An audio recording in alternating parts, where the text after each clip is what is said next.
Is Mr. Martins engaged on a new book? Yes. It's a murder story. It's based on fact. It's called The Third Man. On the 11th of December 1948, on a bitterly cold Austrian day, a film crew that had worked double shifts for 6 weeks filmed their last shot in Vienna. Principal photography for The Third Man was over, and one of cinema's greatest pieces of film was in the can.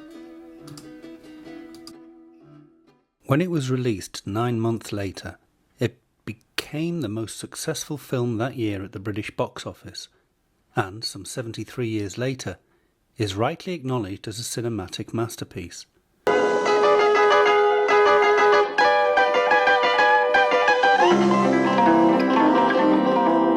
Heard of Harry Lime? Best friend I ever had. So you're going to find me the real criminal. Sounds like one of your stories. Director Carol Reed's vision for Graham Greene's screenplay, combined with the unique and haunting cinematography of Robert Krasker, underpinned by the jarringly jaunty but mournful zither score of Anton Karos, is considered by many to be the pinnacle of film noir. But why? Why is the film so visually satisfying, so visually exciting, while at the same time being so visually disconcerting and visually uncomfortable? The answer is geometry. On its release, Reed's use of the Dutch angle, perspective, vanishing points off scene, and dashing chiaroscuro was so radical that it caused the Observer's film critic C.A. Lejeune to remark that Reed's habit of printing his scenes askew, with floors sloping at a diagonal and close-ups deliriously tilted, is most distracting. Indeed, Reed's close friend, US film director Billy Wilder, sent him a spirit level and told him to put it on top of the camera the next time he shot a film. The Dutch angle, where the camera is not placed level and scenes are shot askew, was not a technique developed by Reed, but he uses it enthusiastically throughout the film. The Dutch angle itself was a feature of early film from decades earlier, particularly German expressionism, and was used to denote chaotic discombobulation or confusion. Its use in The Third Man is near total, and this is no accident. The Third Man is set in a post-war bombed-out Vienna, the former capital of the Austro-Hungarian Habsburg Empire, but now at the time of the film an impoverished relic partitioned by the Allies into 4 disjointed sectors. It is complementary to the setting. Nothing in the architecture of Vienna is as it seems. And it's also complementary to the plot.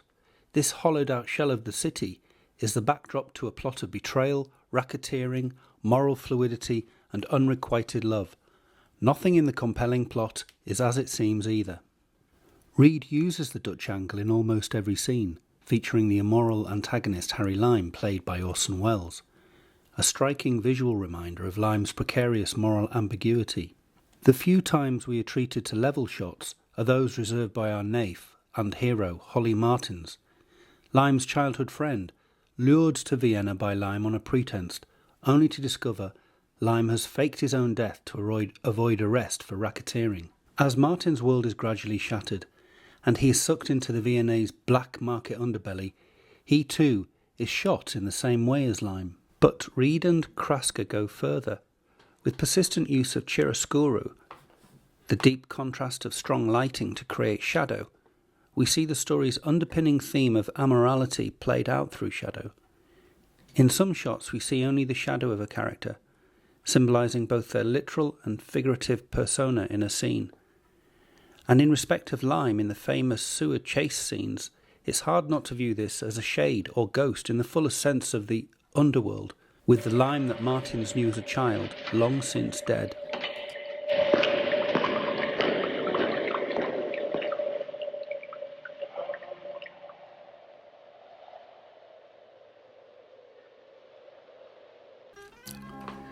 And geometry again plays another guiding role in the cinematography and the way it is used to enhance meaning.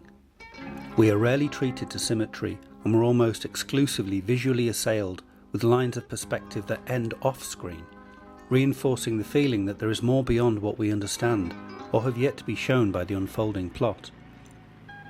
In fact, the purest moments of symmetry and balance remain the beginning and the end of the movie. Our shot opening is the parallel lines of Anton Karas's zither string strumming without context, and the final scene of the film is a perfectly staged mise en scène in perfect perspective. However, our heroine Anna is not walking into the sunset with our hero. Instead, she is walking away from it, and away from the unrequited love of Holly Martins and the film's central piece of geometry, the love triangle. It, like everything else in The Third Man, is crooked.